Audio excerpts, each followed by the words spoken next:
ABC612 ABC Radio Brisbane and Queensland. On air and streaming on the ABC Listen app. You're listening to Kat Feeney. It's 10 minutes to 2. Now, here's a word for your vocabulary. Blepharitis. Pardon me, Julie Newport. That doesn't sound right, does it? That's not right. Blepharitis? That's the one. Okay. It sounds like a wet fart. But I'm guessing because You said it, not me. you're an optometrist, it's absolutely nothing to do with gaseous No. expungement, and it's more likely a weird eye condition. We'll get to that a little bit later. okay. because there is a little bit of that going on. Ooh. It's not human, that. Look, why are you so worried to communicate with listeners about blepharitis? Blepharitis. Blepharitis. Very, very common. Is it? So anything that's got itis on it just means there's an inflammatory condition going on. Oh. And the reason we're talking about this today is that your producer was asking me about it a couple of weeks ago. I see. I said, do you want me to talk about it on the radio? She said, absolutely. So it's a condition where greeblies that live on our skin, they're called Demodex mites. They're revolting. They're very, very, very tiny. They walk all over you. Oh, yuck. Particularly at night time. Oh, no. They walk around at about 1 centimetre per hour, and they love to eat oily substances. And there's a lot of those oily substances around our eyelids.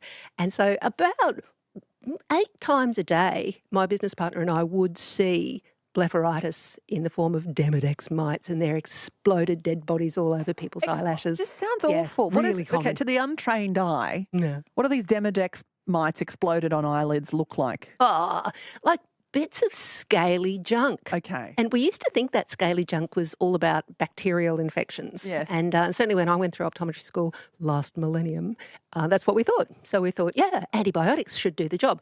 And as most people will probably nod along to, anytime you've got a red eye and you go into the pharmacist or maybe the GP, they'll say, that's an infection and you need some Chlorsic, which is the classic old bacterial conjunctivitis stuff. And that does nothing, as it turns out, for blepharitis, because 99% of blepharitis, if not more, is caused by little mites with their little legs. Gross. Get off my eyes. How do I get them off? What do I do? When you're in practice, then there's various different things we can do. So we've got these little sticks that have got bits of surgical sponge on the end of them with all sorts of junk that we can scrape this stuff off with. Watered down ivermectin cream, which is stuff that you would normally use on your face if you have rosacea. And we use that to actually melt off this rubbish. But one of my patients came out with one of the very best things I've ever seen for at-home treatment for blepharitis. And that's you get a simple bottle of good old QV Gentle Wash from the pharmacy and some teatree solution, not tea tree oil, way too strong. 20 mils of tea tree solution in a bottle of 350 grams of the wash. Yes.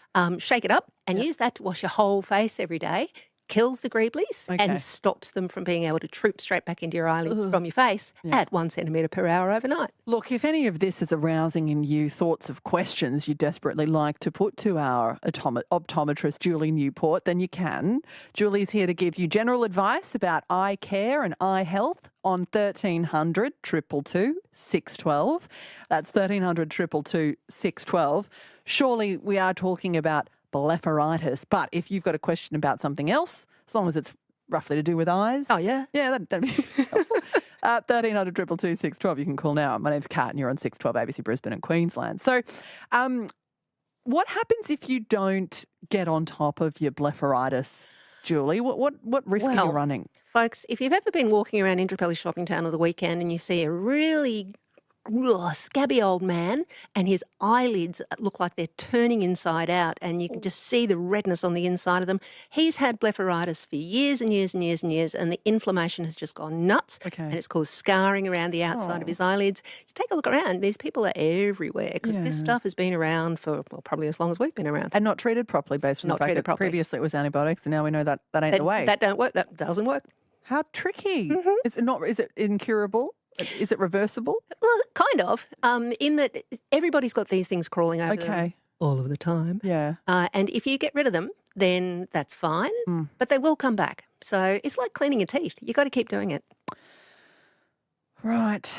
Do hormones have anything to do with it? I mean, are you more at risk of blepharitis through puberty, perhaps, or No. menopause? Or no? Okay. No. So hormones will actually play a part in one of the things that blepharitis can cause. So it can cause your oil glands to get all chocked up because of the inflammation of these guys being there and your immune system's response to them.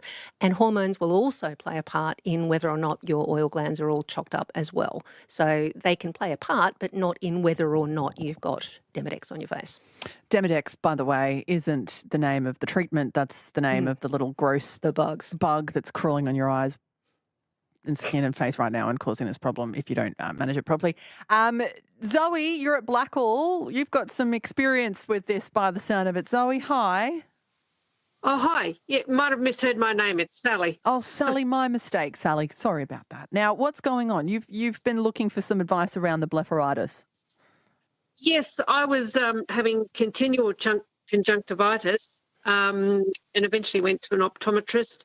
And what he recommended was using Johnson's baby shampoo.